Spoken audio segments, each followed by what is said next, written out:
गिबियावनो नोंथांमोनखौ आंनि चेनेलाव बयखौबो बरायनानै लानाय जाबाय।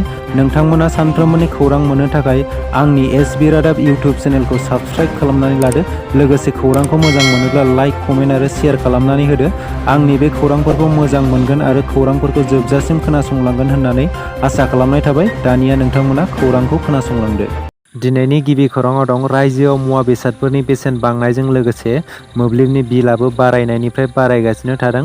बावैसो समनि गेजेरावनो एपिडिसिएलआ मोब्लिबनि बिलखौ फारियै खेबनै बारायनानै होबाय, जायनि जाहोनाव मोब्लिब बिल बांनायखौ लानानै मोब्लिब बाहायगिरिफोरा जिंगासिनो गोनां जादों आरो माखासे सुबुंफोरनियाव राङारि जेंना सोमजिनायखौबो नुनो मोननाय जादों।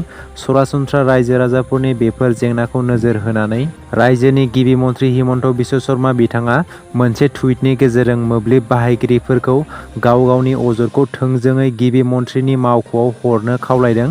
बेजों लोगोसेनो गिबि मन्थ्रिया मिथिहोबावदों दि दासिम मोब्लिब बाहायगिरिफोरनिफ्राय मोन 60 अजद होनायखौ मोननाय जादों आरो बेनि गेजेराव मोन 57 अजदफोरखौ सुस्रांनानै होनाय जाबाय होननानै मिथिहोदों। मैया एबा 9 जुलाइखालि आसाम पुलिसनि प्रमशननि थाखाय लोगोसे एएसआइ मासिनि 951 था लांदां मासियाव गोदानै मावफारिया थिसननो थाखाय पुलिस बिफानारि आनजाद खुंफुंनाय जादों। बे आनजादाव गासै सा 10,870 पुलिस मावसुमाफोरा बे आनजादाव जिरायदों आरो बे आनजादखौ सेबाया खुंफुंदों होननानै आसामनि डिजिपि जिपि सिंह बिथाङा मोनसे टुइटनि गेजेरजों फोरमायनानै होदों। गथ'साफोरखौ डायपार्स गानहोयोब्ला बिमा-बिफाफ्रा सांग्रां जा। डायपार बाहायनायनि जाहोनाव गोबां उन्दै गथ'साफोरा माखासे जेंनाफोरजों मोगा-मोगि जानो गोनां जादों होननानै मिथिहोदों। डायपार बाहायनायनि जाहोनाव गोबां उन्दै गथ'साफोरा माखासे बेरामजों भुगिनो गोनां जादों। बे बाथ्राखौ सोराङाव लाबोदों गुवाहाटीनि सासे चाइल्ड स्पेशलिस्ट डक्टर प्राकितिश बराया। गोबाव सम उन्दै गथ'साफोरखौ डायपार गानहोनायनि जाहोनाव इउरिनारि ट्रेक्ट इनफेक्शननि जेंना नुजाथियो आरो बेनि जाहोनाव उन्दै गथ'साफोरनाव माखासे बेरामफोर जेरै देहायारि जौगाखांनायाव जेंना नुजाथिनो हागौ, एबनर्मेल किडनि फांसन आरो बेबादि माखासे गोबां बेरामफोराबो नुजाथिनो हागौ होननानै चाइल्ड स्पेशलिस्ट प्राकितिश बराया फोरमायदों। सोनाब बंगआव थांनाय 8 जुलाइखालि पन्चायत बिसायख'थि खुंफुंजादोंमोन। बे बिसायख'थियाव मोनसे गिख्रंथाव दाङाबाजि जाथाय जादों होननानै मिथिनो मोन्दों। बे जाथायाव गासै सा 18 सुबुंनि जिउ खहा आरो गोबां सुबुंफोरानो गोब्राब जोखोम जादों होननानै खौरां मोन्दों। बिसायख'थिनि समाव पुलिं गुडजों लोगोसे बिजाथिफोरखौबो गाग्लोबदों होननानै खौरां मोननाय जादों।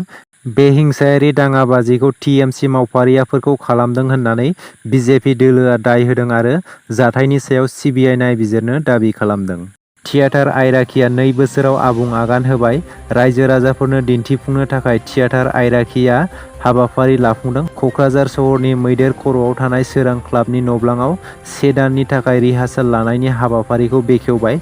थियेटार आइराखिनि दिथागिरि फामफुलि गयारीनि लिरनाय मनालिसा, रागा खम आरो जोबथेसालिनि मोसा बेफोर मोनथाम नायजाबखौ रायजो राजाफोरनो दिन्थिनो थाखाय थियारि होननानै फोरमायदों।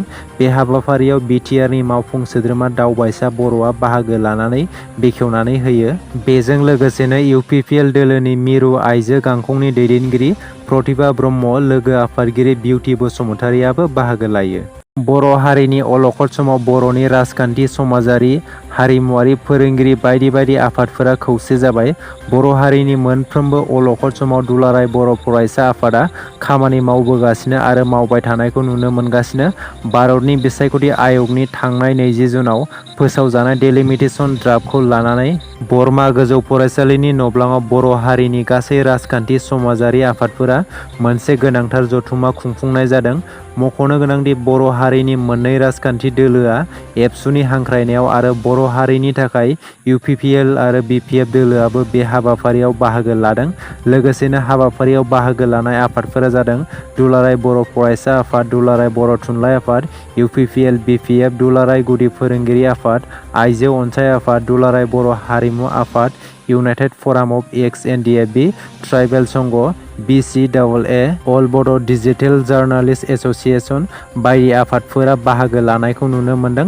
बेनि अनगायैबो बर' हारिनि गोबां आफादफोरा बाहागो लाफादों। थारैनो बर' हारिनि अलखद समाव राजखान्थि आफाद, हारिमु आफाद, सानसुमै लिरगिरिफोराबो बाहागो लानायखौ बाख्नायनो नांगोन। बेबादिनो बर' हारिनि मोनफ्रोमबो आफादफोरा खौसे जायोब्ला बर' हारिनि सिमाङा जाफुंगोना रोखा होननानै मिजिंथिदों। लक सभा आरो बिधान सभानि डिलिमिटेशन ड्राफ्टनि उनाव दायो पन्चायतनि सिमा दाफामनो थांखि।